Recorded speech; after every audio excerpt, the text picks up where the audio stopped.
Selamat pagi dan apa kabar pemirsa, senang sekali saya Misha Laurencia kembali menjumpai Anda dalam program seputar iNews Sulsel edisi hari ini, Senin 24 Juni 2024.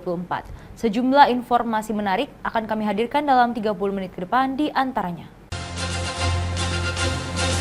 Diduga akibat bersenggolan, mobil dirusak rombongan pemotor.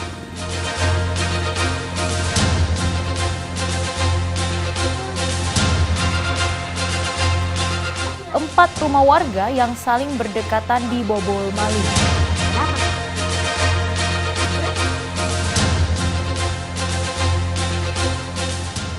Menikmati liburan di Pasir Putih dan pesona bawah laut Pulau Dutungan.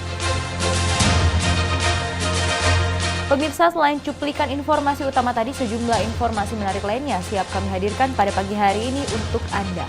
Dan inilah seputar iNews Sulsel selengkapnya.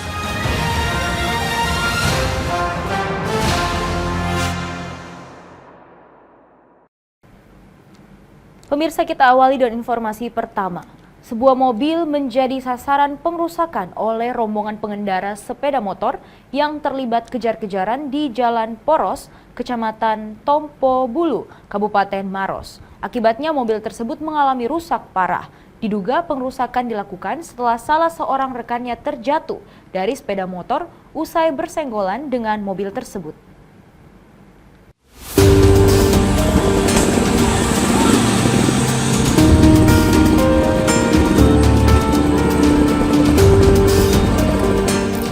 Dari rekaman video amatir yang viral di media sosial, terlihat sejumlah pemuda pengendara sepeda motor berupaya menghadang mobil yang sedang melintas di Jalan Poros, Kecamatan Tompo Bulu, Kabupaten Maros.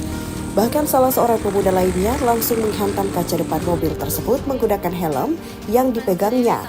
Pengendara mobil yang diduga takut langsung tancap gas dan kabur. Hingga terlibat kejar-kejaran dengan rombongan sepeda motor yang berjumlah sekitar belasan orang. Warga sekitar yang melihat kejadian itu sontak dikejutkan, lalu merekam aksi tersebut melalui ponselnya.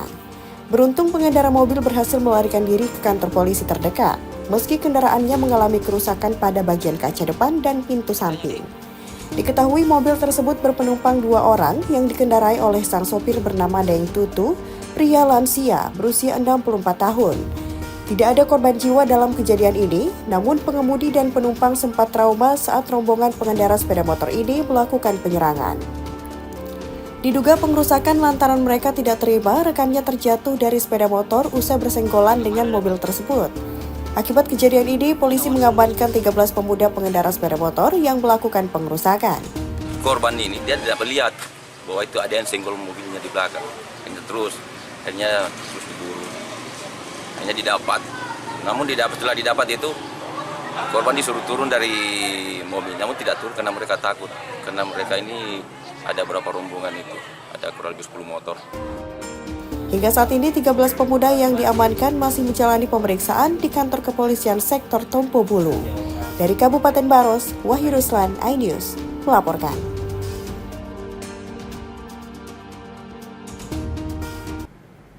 Pemirsa, ditinggal pergi dalam keadaan kosong 4 rumah warga yang saling berdekatan di Desa Telumponcoe, Kecamatan Marusu, Kabupaten Maros dibobol maling. Aksi pencurian tersebut dilakukan di saat suasana sepi dari aktivitas warga. Pelaku diduga orang yang sama masuk dengan cara merusak kunci pengaman pintu dan jendela. Akibatnya sejumlah penghuni rumah kehilangan harta benda berharga berupa uang tunai dan ponsel.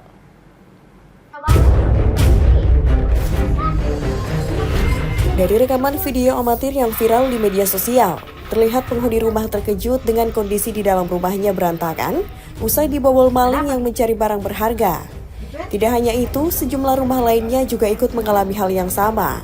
Terlihat pakaian dan barang-barang milik penghuni rumah berserakan di lantai. Aksi pencurian ini terjadi di 4 rumah berbeda di hari yang sama, yang jaraknya hanya sekitar 5 sampai belasan meter dari rumah satu ke rumah lainnya di Desa Telumponcoe, Kecamatan Marusu, Kabupaten Maros. Petugas Babin Kamtipmas bersama Babinsa dan pemerintah dusun setempat yang mengetahui kejadian tersebut langsung mendatangi lokasi untuk memeriksa kondisi kerusakan rumah warga yang dibobol maling. Pelaku diduga orang yang sama masuk dengan cara merusak kunci pengaman pintu dan jendela. Aksi pencurian ini terjadi di siang bolong. Pelaku memanfaatkan kondisi rumah kosong ditinggal pergi oleh penghuninya dan kondisi suasana lingkungan rumah terlihat sepi dari aktivitas warga. Aksi pencurian di 4 rumah berbeda ini baru diketahui setelah para korban penghuni rumah pulang dari aktivitas di luar rumah. Pintu depan ada yang lewat jendela. Saat itu memang ada yang tidak ada penghuni, ada yang memang ada penghuninya. Tapi tidak ada di rumah ya Pak? Yang tidak ada penghuni, ada yang kerja. Akibat kejadian ini, 2 ponsel dan uang tunai senilai Rp500.000 milik korban raib digasak maling. Untuk menghindari kejadian serupa, Babin Kamtibmas bersama Babinsa setempat akan memperketat patroli di jam-jam rawan aksi pembobolan maling. Selain itu, Kepolisian Sektor Lawu baru menerima 1 laporan korban dari 4 rumah warga yang berhasil dibobol maling. Dan petugas masih memburu pelaku yang diduga komplotan maling spesialis pembobol rumah kosong. Dari Kabupaten Maros, Wahid Ruslan, iNews melaporkan.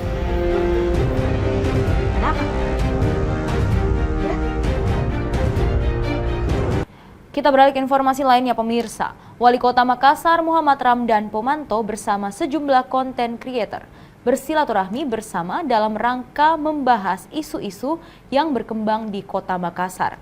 Pemerintah kota akan terus berkolaborasi mensosialisasikan program Pemkot Makassar. Wali Kota Makassar Muhammad Ramdan Pomanto menyempatkan diri nongkrong bareng konten kreator. Pertemuan Dani Pomanto bersama teman-teman konten kreator yang ada di Makassar berlangsung di salah satu kafe yang ada di Jalan APP Taradi. Dani Pomanto mengatakan, pertemuan ini adalah silaturahmi sekaligus membahas isu-isu yang berkembang di Kota Makassar. Apalagi menurutnya, konten kreator mempunyai pandangan yang paling update perihal isu yang viral di masyarakat, khususnya di media sosial. Baik itu peristiwa maupun istilah-istilah baru, sehingga pemerintah kota memandang perlu adanya pelibatan pelaku industri konten kreator dalam menyosialisasikan program kerja Pemkot Makassar. Dengan pola komunikasi yang dilakukan pelaku industri konten kreator, diharapkan pesan atau informasi yang disampaikan kepada masyarakat, baik milenial maupun Gen Z, bisa diterima dengan baik. Istilah-istilah yang viral, kan viral itu ada peristiwa, ada istilah, mereka yang tahu. Pemerintah itu hari ini punya gap terhadap gap informasi dengan milenial dan zilenial. Nah, jembatan gap itu teman-teman, sehingga saya merasa perlu untuk meminta bantuan teman-teman untuk mensosialisasikan program-program pemerintah kota. Sementara itu, Putri Aminda, salah satu konten kreator menyebut ada banyak program pemerintah kota yang bagus tetapi tidak tersosialisasikan dengan baik di masyarakat. Putri Aminda yang juga berharap agar pemerintah kota membuat program kegiatan yang betul-betul menjadi kebutuhan masyarakat. Dari Makassar, Erwin Arif, iNews melaporkan.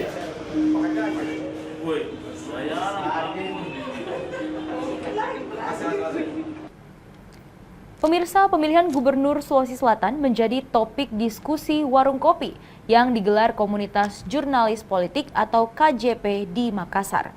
Dalam diskusi tersebut, analis politik Arkam Asikim menilai eskalasi Pilgub Sulsel masih cair, sehingga jangan ada pihak yang mengaku paling kuat.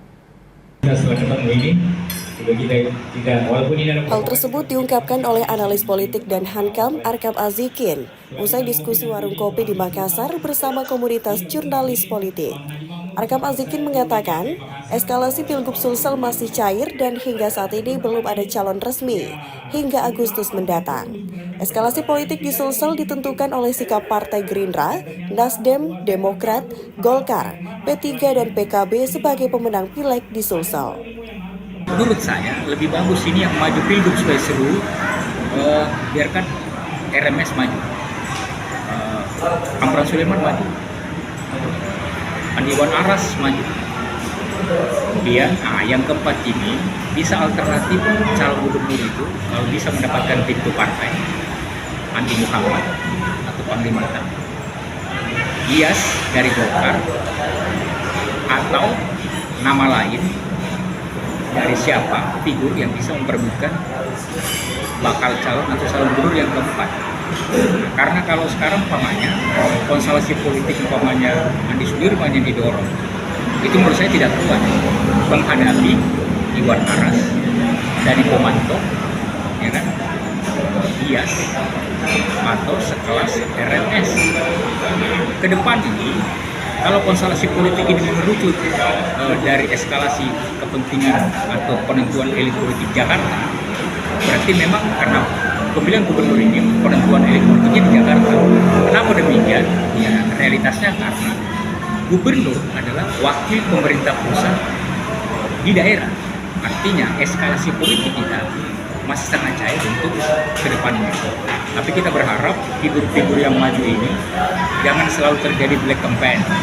Dan kita berharap munculkan kualitas politik personal dan kualitas politik sebagai elit politik atau elit negara di tingkat provinsi Sulawesi Selatan demi perhelatan pilgub yang damai dan aman.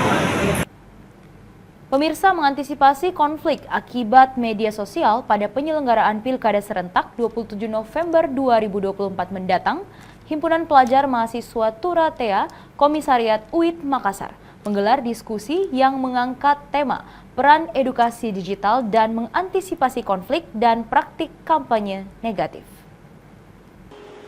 Fokus grup diskusi dengan tema peran edukasi kepada narasumber. Himpunan Pelajar Mahasiswa Turatea atau HPMT Komisariat UIT Makassar menggelar FGD bertajuk Peran Edukasi Digital dan Mengantisipasi Konflik dan Praktik Black Campaign pada Pilkada serentak di Makassar. Kegiatan ini mengangkat tema peran edukasi digital dalam mengantisipasi konflik dan praktik Black Campaign pada Pilkada 2024. Diskusi ini dihadiri oleh Komisioner Komisi Penyiaran Indonesia Daerah atau KPID Provinsi Sulawesi Selatan, Rizwan Syah Muhsin, dan Ketua Bawaslu Makassar, Dede Arwiansyah, serta dari perwakilan mahasiswa, Zuhud Al-Khair Zahir. Forum diskusi ini diikuti oleh perwakilan lembaga dan komisariat mahasiswa sejumlah perguruan tinggi. Ketua Bawaslu Makassar, Dede Arwiansyah mengatakan, edukasi digital sangat positif, sebab media sosial memiliki peran yang sangat besar terkait potensi konflik akibat kampanye negatif dalam pilkada yang harus dicegah semua pihak. Dari Bawaslu akan gencar kemudian mensosialisasikan bahwa kemudian media sosial ini haruslah kemudian kita gunakan dengan sebaik-baiknya. Minimal hal-hal yang kecil kemudian dapat menghasilkan sesuatu yang besar. Misalnya dengan menyatakan tentang kebaikan melalui media sosial yang bisa dijangkau oleh seluruh lapisan masyarakat. Nah, ini yang kami terus dorong, pembuatan konten-konten yang kemudian bernuansa positif untuk mengajak kepada kebaikan dan mengajak kepada pemilu kada yang damai. Sementara itu, Komisioner KPID Sulawesi Selatan, Rizwan Syah Muhsin mengatakan, digital media sosial ini di KPI belum diatur, karena KPI masih menggunakan Undang-Undang Nomor 32 Tahun 2002 tentang penyiaran. Satu-satunya undang-undang yang dapat melakukan pengawasan adalah UU ITE. Terkait mengenai masalah, satu-satunya undang-undang yang bisa melakukan pengawasan terhadap media sosial ini adalah Undang-Undang ITE. Nah, kedepannya kita berharap pemerintah bisa memberikan ruang yang lebih besar terhadap lembaga-lembaga jurnalistik seperti Dewan Pers, kemudian KPI dalam melakukan pengawasan terhadap media-media sosial ini. Bawaslu berharap rasa kritis mahasiswa tetap muncul sebagai bagian dari proses pengawalan terhadap lembaga KPU dan Bawaslu.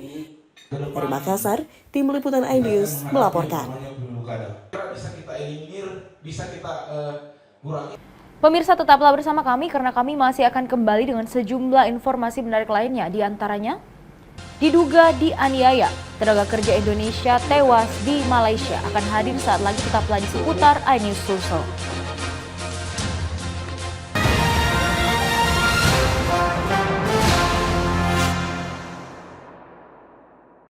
Dan cobalah, mari kita semua saling menyayangi dan saling berbagi, dan bersama untuk hadapi bencana, kelak sambut pagi dan cerah mentari.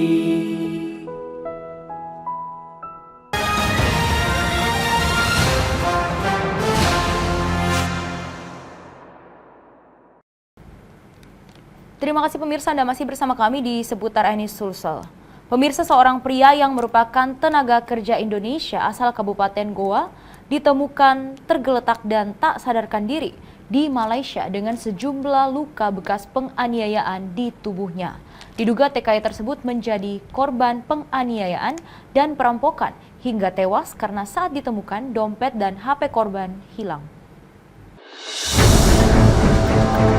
Duka menyelimuti keluarga Syarif Aziz, seorang TNI asal Kelurahan Tamarundang, Kecamatan Sobo Opo, Kabupaten Goa, Sulawesi Selatan, yang ditemukan tergeletak tak sadarkan diri di pinggir jalan, hingga akhirnya tewas di rumah sakit di Malaysia. Keluarga tidak menyangka korban yang sudah 2 tahun bekerja sebagai TKI perkebunan sawit di Malaysia, tiba-tiba mendapat kabar dari Dinas Ketenagakerjaan setempat bahwa Syarif Aziz sudah meninggal.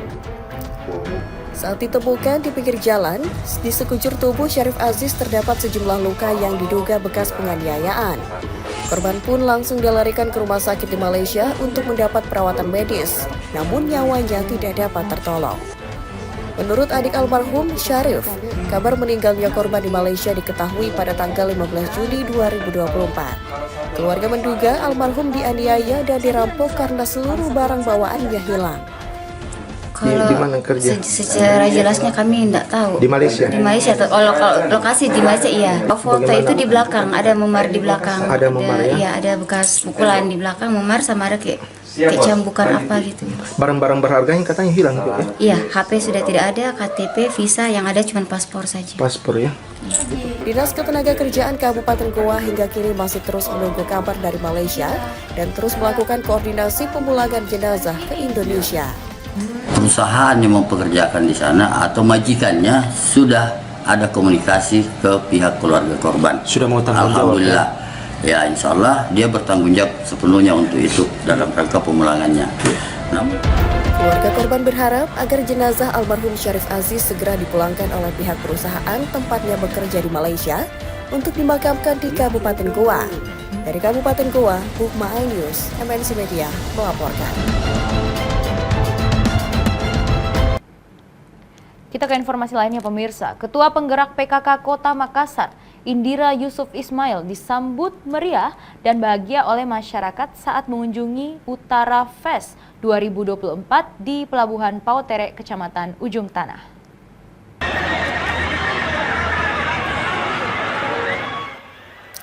Ketua TP PKK Kota Makassar, Indira Yusuf Ismail, mengunjungi Pasar Malam Utara Fest 2024 di Pelabuhan Pautere, Kecamatan Ujung Tanah pada Jumat malam. Indira disambut langsung oleh Camat dan Ketua TP PKK Kecamatan Ujung Tanah dan anggota DPR Kota Makassar Rahmat Taqwa Quraisy, serta para tokoh masyarakat Kecamatan Ujung Tanah. Kedatangan sosok wanita hebat dan cerdas ini langsung diserbu oleh ratusan masyarakat di Pasar Malam. Mereka dengan antusias mengabadikan momen ini. Indira Yusuf Ismail untuk bersilaturahmi dengan seluruh warga yang memadati Utara Fest 2024. Indira juga mengunjungi sejumlah tenan di pasar malam seperti fashion, fauna, dan wahana kreatif anak. Dalam sambutannya, terlebih dahulu Indira menyapa seluruh masyarakat yang telah menyesaki area panggung. Indira mengungkapkan rasa bahagia melihat masyarakat senang dengan hadirnya festival seperti ini dan betapa pentingnya suasana seperti malam ini. Malam ini bagi saya sesuatu yang sangat luar biasa. Pautere ini di wilayah utara ini ada festival Utara Fest. Dan ini saya melihat antusiasme dari semua warga di sini sangat bahagia dengan situasi seperti saat ini dan apapun yang terjadi di sini. Tentunya kita harapkan harapan-harapan dari warga ini ke depannya bisa semakin terpenuhi dan insya Allah semua pastinya ini akan kita bicarakan, akan kita usulkan, akan kita rencanakan menjadi lebih permanen. Olehnya itu kami sekali lagi berharap sesegera mungkin pemerintah Kota Makassar untuk memberikan edukasi atau memberikan support kepada untuk acara-acara yang seperti ini. Berarti acara Utara Fest ini sangat positif ya Pak? Tentu, untuk masyarakat. Karena kami juga masyarakat pesisir ini butuh hiburan, anak-anak kami juga butuh hiburan. Semoga Utara Fest ini tetap berlanjut dan tetap disupport oleh pemerintah setempat sehingga lebih membawa UMKM dan roda perekonomian berputar lebih bagus lagi ke depannya. Indira pun berkomitmen untuk bekerja ikhlas, menata dan membangun Pautere lebih baik lagi ke depan. Pelabuhan Pautere memiliki kekayaan laut yang luar biasa. Wilayah utara ini menjadi ikon yang menarik pengunjung menikmati kuliner sejalan dengan branding Makassar, kota makan enak. Dari Makassar, Tim Liputan iNews melaporkan.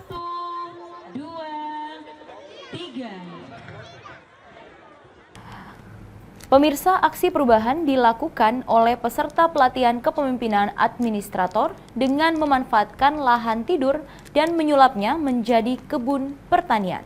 Dengan program kebun, kandang, dan kolam menjadi sistem pertanian terpadu yang akan diterapkan di daerah untuk peningkatan ekonomi masyarakat. Semoga apa yang kita laksanakan para coach kita. Inilah lahan tidur yang disulap menjadi lahan produktif oleh 40 peserta pelatihan kepemimpinan administrator angkatan ketiga di Pusat Pengembangan Sumber Daya Manusia atau PPSDM Regional Makassar, Jalan Pacarakan, Kecamatan Tamalan Rea, Makassar. Para peserta mengaplikasikan ilmu dan teori pembelajaran di kelas dan menerapkan Integrated Farming System, sistem pertanian terpadu dengan melaunching aksi perubahan kinerja organisasi dengan program K3, kandang, kolam, dan kebun. Lahan kosong atau lahan tidur yang tadinya kumuh disulap menjadi kebun pertanian yang ditanami pohon dan di dalamnya terdapat juga peternakan ayam dan kolam ikan. Aksi perubahan ini merupakan bagian dari kerja kepemimpinan yang patut mendapat apresiasi dari Ketua Penyelenggara PKA Angkatan 3 tahun 2024, PPSDM Kemendagri Regional Makassar, Hamzah, dan Kepala PPSDM diwakili Kepala Tata Usaha Widi Astuti. Sistem pertanian terpadu ini merupakan rangkaian pembelajaran gladi kepemimpinan dalam melaksanakan aksi perubahan. Di pembelajaran klasikal ini, ya sebenarnya memang diarahkan bagaimana peserta bisa dengan mudah untuk menyelesaikan rancangan aksi perubahannya. Karena itu kami selaku Widiswara dan coach itu berusaha untuk bagaimana supaya mereka bisa lebih paham apa yang mereka mau lakukan. Mengambil inisiasi, kenapa tidak kita memberdayakan lahan yang selama ini tidak digunakan, kita berdayakan untuk menjadi lahan kebun, kandang, dan kolam untuk bisa lebih produktif bagi masyarakat di sekitar Pacarakan. Dengan begitu, setidaknya bisa menggerakkan ekonomi kemasyarakatan yang ada di Kabupaten Pacarakan sendiri. Simulasi ini diharapkan para peserta lebih mudah memahami dan menyusun rancangan aksi perubahan yang dibuat, serta bermanfaat dan berhasil dengan pendekatan kinerja. Investasi di bidang pertanian ini diharapkan bisa lebih optimal dan mensejahterakan masyarakat. Dari Makassar, Tim Liputan iNews melaporkan.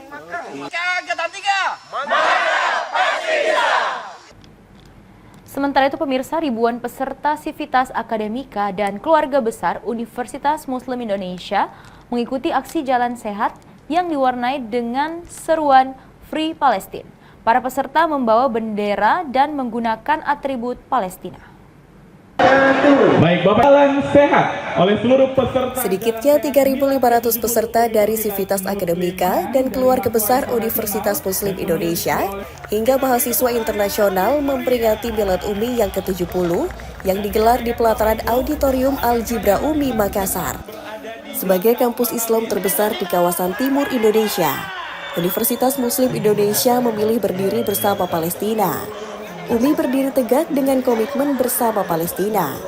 Kepedulian tersebut juga tergambar pada para peserta Jalan Sehat yang menggunakan atribut Palestina dan meneriakan Free Palestina. Aksi ini dilakukan sebagai bentuk solidaritas untuk warga negara Palestina yang menjadi korban kebiadaban Israel. Ya, kita tergerak ya rasa kemanusiaan kita untuk menunjukkan solidaritas dan menyuruhkan secara moral kepada dunia ya bahwa kenapa kita diam. Masyarakat di Eropa, di Amerika itu ternyata memang mempunyai rasa kemanusiaan yang sangat tinggi. Ya. Masalah Palestina sebenarnya bukan masalah agama, bukan masalah apa. Sekarang ini sudah masalah kemanusiaan. Karena itu juga UMI harus memberikan satu dorongan semangat ya kepada masyarakat yang bertindas di sana untuk bisa tetap hidup, ya, berkembang, dan kita insya Allah UMI juga memberikan. Di usia yang ke-70, Umi semakin dewasa berkiprah dalam pendidikan. Umi semakin berkibar sebagai Smart University. Dengan semangat 70 tahun, Umi membela kemanusiaan, terutama warga Palestina yang terus ditindas oleh kekejaman Israel. Dari Makassar, Tim Liputan iNews melaporkan.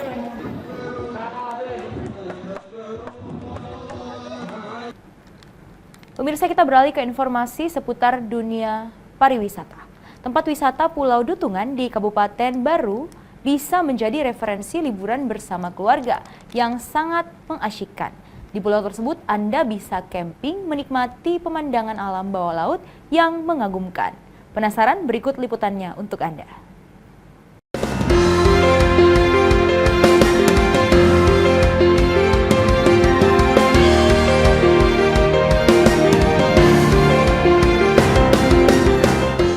Satu destinasi yang wajib dikunjungi adalah Pulau Dutungan, sebuah pulau eksotis yang menjanjikan pengalaman hiburan yang tak terlupakan.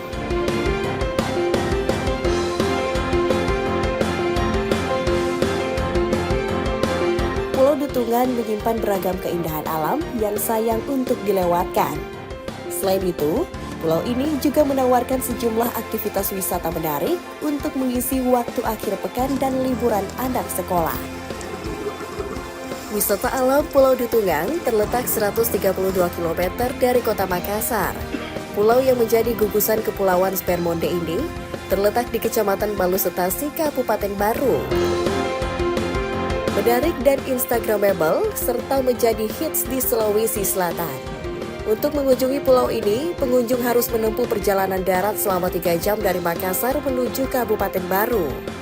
Nah, untuk menuju ke Pulau Dutungan, kalian bisa menuju dermaga yang berada di Desa Cilelang, Kecamatan Balusetasi, Kabupaten Baru. Perjalanan dari dermaga menuju Pulau Dutungan hanya membutuhkan waktu sekitar 5 menit untuk sampai ke Pulau Dutungan. Adapun biayanya yakni sebesar Rp50.000 per orang. Sudah bisa masuk sekaligus biaya perahu untuk pulang pergi. Untuk diketahui, destinasi pulau ini menyuguhkan pasir putih dan pepohonan yang rindang. Tidak hanya itu saja, pesona bawah lautnya juga menjadi daya tarik tersendiri. Banyak hal yang bisa dilakukan di pulau seluas 8 hektar ini. Bagi pengunjung yang membawa keluarga, camping atau bermain pasir bisa menjadi aktivitas yang menyenangkan. Yang hobi foto-foto, ada banyak spot yang bisa menambah koleksi untuk sosial media Anda. Pengelola juga menyiapkan fasilitas resort hingga water sport diving, snorkeling, banana boat hingga jet ski. Diving dan snorkeling menjadi favorit lantaran spot bawah lautnya yang mengagumkan. Karena daya tarik inilah, setiap hari pulau ini selalu ramai dikunjungi wisatawan lokal hingga mancanegara. Bagus sih, maksudnya dekat dari Makassar, terus lokasinya juga oke, pantainya juga lumayan bagus. Ya, kalau di Pulau Dutungan ini Bu, apa saja sih yang bisa dilakukan? Ya bisa berenang, anak-anak bisa main, bisa istirahat di sini, bisa makan bareng sama keluarga, ngumpul bareng gitu sih. Kita lagi liburan Mas, kebetulan ini ada long weekend, jadi saya bersama keluarga untuk melaksanakan liburan di Pulau Dutungan ini Mas. Apa saja sih yang bisa dilakukan di Pulau? Oh, di sini kita juga bisa olahraga air Mas, ada jet ski, ada banana boat, ada kegiatan-kegiatan air lainnya, dan banyak terumbu karang yang bisa kita lihat di permukaan air Mas. Bagaimana? Anda tertarik menghabiskan liburan menikmati eksotisme alam di Pulau Dutungan? Biayanya hanya Rp50.000 per orang. Anda sudah bisa masuk sekaligus biaya perahu pulang pergi. Dari Kabupaten Baru, Udin Syahrudin, iNews melaporkan.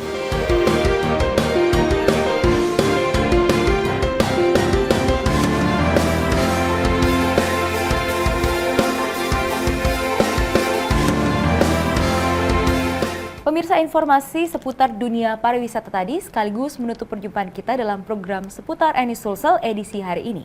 Selamat menyaksikan program RCTI selanjutnya. Saya Meisha Laurencia dan segenap kru yang bertugas undur diri. Tetap semangat dan salam maki. Tetap pada salaman.